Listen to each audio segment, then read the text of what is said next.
In this tutorial, I'm going to show you how to use the effects racks within the Wolfmix. So the Wolfmix has three effects racks. We have color effects, move effects, and beam effects. Each of these is capable of generating two different effects at one time. So that means you can have up to 6 effects running simultaneously within your Wolfmix. You can turn on the effects via the home screen. So we can tap the blue buttons to enable the color effects. The green buttons will enable our move effects.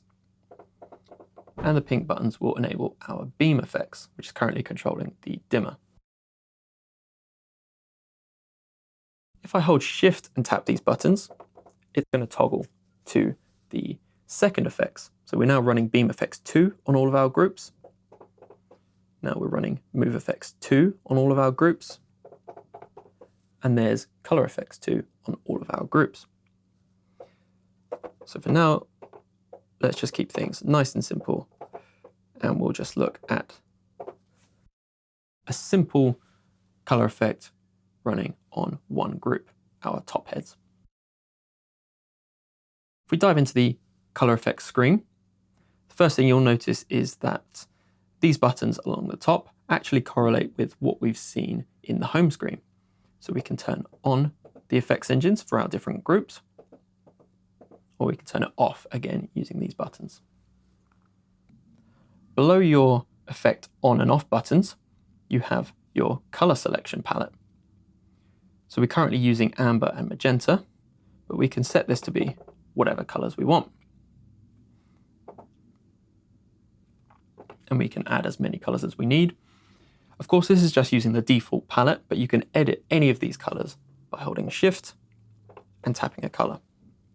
You can now set your own color using the touchscreen or by tweaking the encoders as you like. Anytime you want to save a change, you would tap the flashing button, but if you tap anywhere else, it's going to discard the changes. There we go. Let's go back to the previous effect.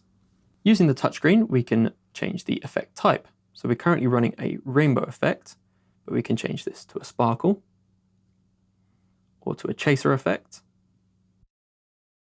a light fever effect, and then we have some variations of the previous effects with different default parameters. If we jump back into the rainbow effect for now, we can start editing some of these parameters. So firstly, we can set the speed with the first encoder. So we can speed it up or slow it down. We've got a phase parameter using the second encoder. So if I set this to 0%, you'll notice that each of the fixtures now changes color at exactly the same time. As I slowly start to introduce some phase, there's a slight delay between the color changes. So this is where we get the rainbow effect running from left to right. Now the reason it's running from left to right is due to the order that we have. So if I tap this encoder in, we can now change the order. So it's currently running from left to right, but we can set this to right to left, from the center outwards, or from the outside towards the center. Now when using this parameter, it's important to know that the effect will run in list order according to what you have set in the fixture setup screen. So we cover this more in the adding your lights mini guide, so be sure to check that out if you haven't already.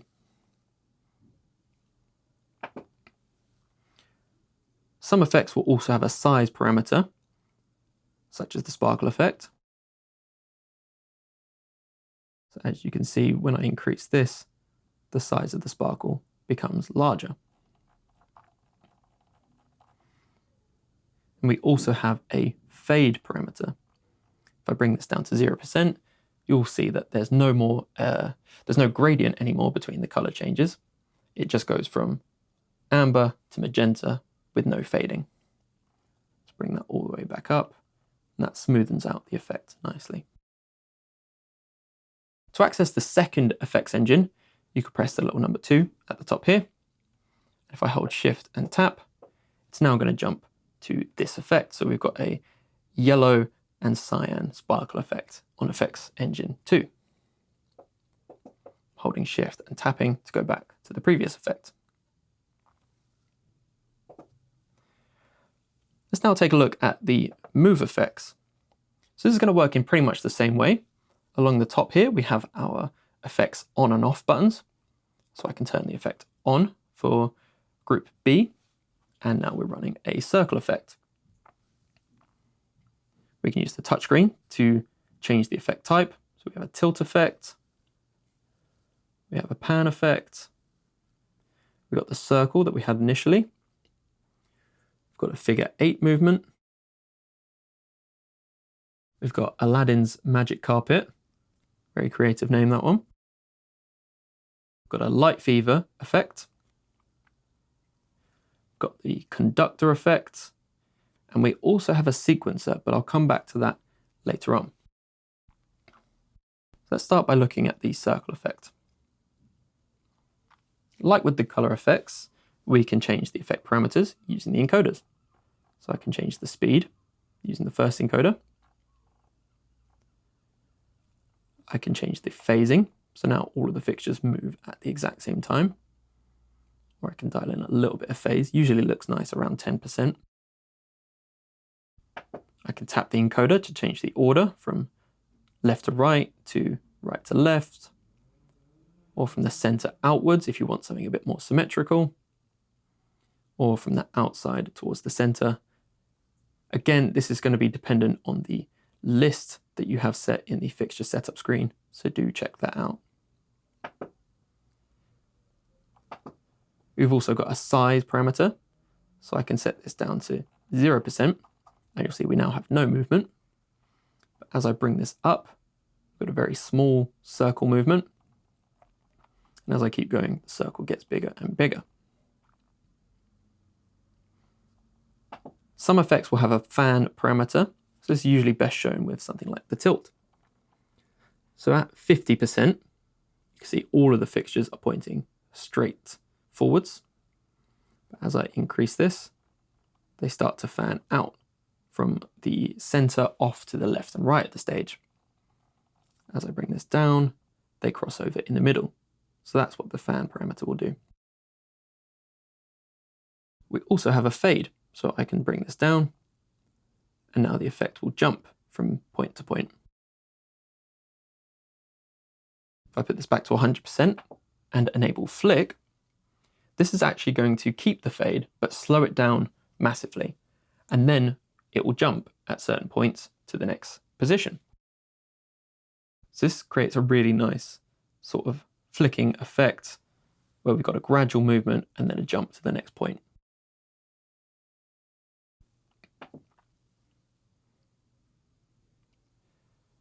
The buttons down here will control the center point of your movement. So if we make a really small circle like this, so this is currently set to the center point, which will be the middle of whatever you have set on your fixture limits, but we can point this down towards the stage, up towards the sort of front or the ceiling. We can point it center and then off to the left, or center and off to the right. So this really works well with things like the pan effect. Let's say we want something more symmetrical like this, maybe slow it down.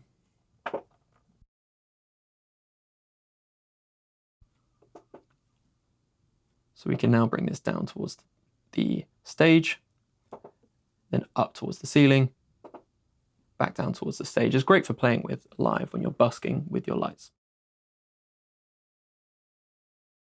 As with the previous effects rack, you can access the second effect engine up the top.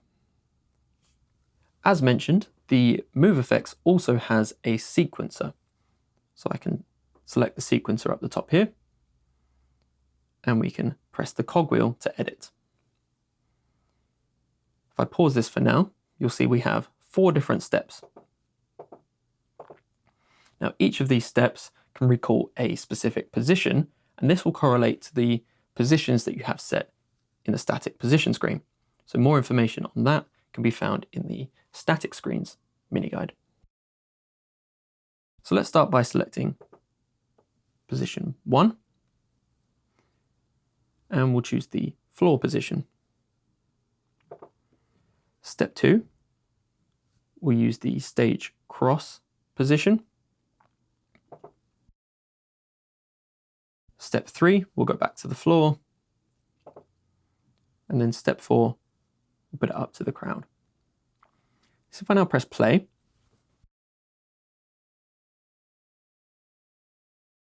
you'll see our custom sequence is played.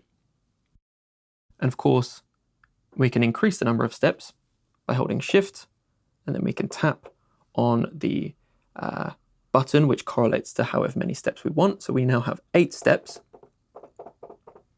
but we can have up to 16. If I want to bring this back down to 4, I'll hold Shift and tap the 4th button. So we don't just have 5 positions to choose from, we actually have up to 20. So I can hold Shift and turn this encoder to see all 20 positions, or I can page using the buttons in the top right corner.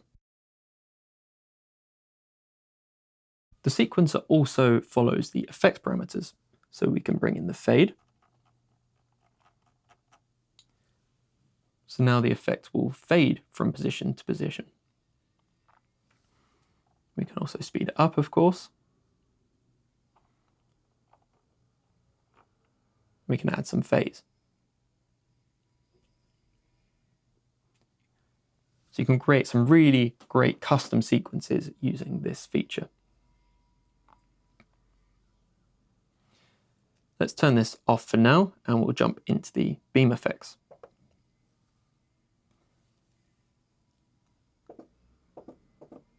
So again, as before, you can turn on the effects using the buttons at the top.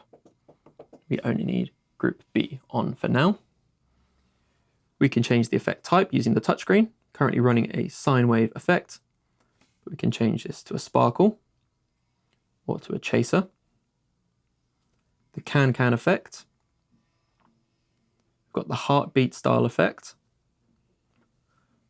We have the Wolf Rider, which is similar to the chaser, except running from left to right and then back in the opposite direction. And we've also got 3 different sequencers. So this is going to work in a similar way to the Move Effects sequencer, but again, we'll come on to that in just a moment. Again, you can adjust the effects parameters using the encoders. But the main difference with the beam effects is that you can actually change what this is assigned to. So if I tap the 3rd encoder, you can see that we're currently using the dimmer feature. I can change this to zoom, or to iris, even to pan, tilt, or effect, which is a custom parameter that you can assign to different channels. More of an advanced feature, that one. So in most cases, just the dimmer effect is going to work really nicely, but it's nice to have the option, especially with the 2nd effects engine. So that means you could have your dimmer effect running on some fixtures, and then, for example, an effect on the zoom for some other fixtures.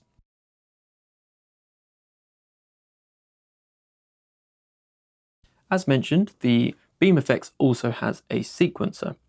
So what I'm going to do is I'm going to turn on the effect for each of my groups. I'm going to give a color to each group as well. And let's trigger the sequencer effect. If I bring the fade down to 0%, we'll get a good look at this. So now you can see on each step, we're actually blacking out every group, and we're just showing one group per step. So if I pause this, this is going to work in exactly the same way as the move effects. So we have our different steps. We've got step 1, 2, 3, and 4. We can extend this beyond the 4th step if we hold Shift and then tap. We now have 8 steps, up to 16, of course. We can bring this back down to 4 steps by holding Shift and tapping the 4th button. So each group is divided into 4 segments. So let's choose, this one be nice and clear. So if we just have segment 1, it's those 2 fixtures on the left. Segment 4 is the 2 on the right, and then we have the 2 central segments. So in this effect, we've got all of our fixtures in group A lit up on step 1. Step 2 lights up only our fixtures in group B. C does our pars. Sorry, step 3 does our pars, which are in group C. And then step 4 does our LED bars, which are in group D. So if we play this effect, super effective, especially when you synchronize this with the tempo. So if I tap in the first encoder, we now go into beat mode. So this is going to synchronize with the tempo, and it's going to change every 1 beat. If I tap the tempo, you'll see very quickly the effect is now synchronized with the speed that I've set. But it doesn't have to be set to 1 beat. You can have a change every half beat or every 2 beats. So you see every second tap, the effect jumps to the next step. You can also synchronize this with either the microphone or the line input. So if I set the speed to 0%, we've got the pulse mode enabled. Every time a pulse is detected, the effect will jump to the next point. So this obviously works a lot better with the line input, especially in a noisy environment, but you can get some really nice effects with just the microphone as well. If we go into a chaser effect, we can now demonstrate the link feature up the top here, which you might have noticed. So it's currently set to link none, which means that the effect will run from top to bottom of your fixture setup. So it will start with the first fixture, run through every beam of that fixture, and then go to the next fixture, run through every beam of that, go to the next fixture, etc. So this is useful in most projects, especially if you don't have any multi-beam fixtures, such as an LED bar. But for fixtures where you are using multi-beam fixtures, you might find that you get better results by using the link group feature. So this essentially will run the effect in the same order, but it will run each group independently. So the first fixture of each group will start at the exact same time, and it will run the effect across in that order. Link fixture is really useful for multi-beam fixtures such as LED bars. So if I just take this off for everything other than our LED bars, we can now see that the LED bars are running the exact same effect. So this is really useful for fixtures like that. Let's demonstrate what it looks like without. So it's going from left to right. But if you want it to run the same effect on every fixture, this is going to be the best way to do it. So again, you can create some really nice effects with your multi-beam fixtures using the link feature. So once you start combining these effects in different ways, you can create some really amazing looks. So here in this preset, we have our color effects enabled, we've got our move effects, and we have 2 different types of beam effects running on each group.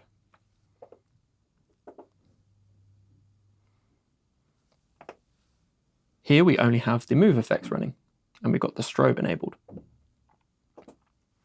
With the purple rain preset, we've got 2 different types of color effects, 1 movement, and then 2 different types of beam effect. So combining these different effects will give you a ton of options to create professional light shows within your Wolfmix.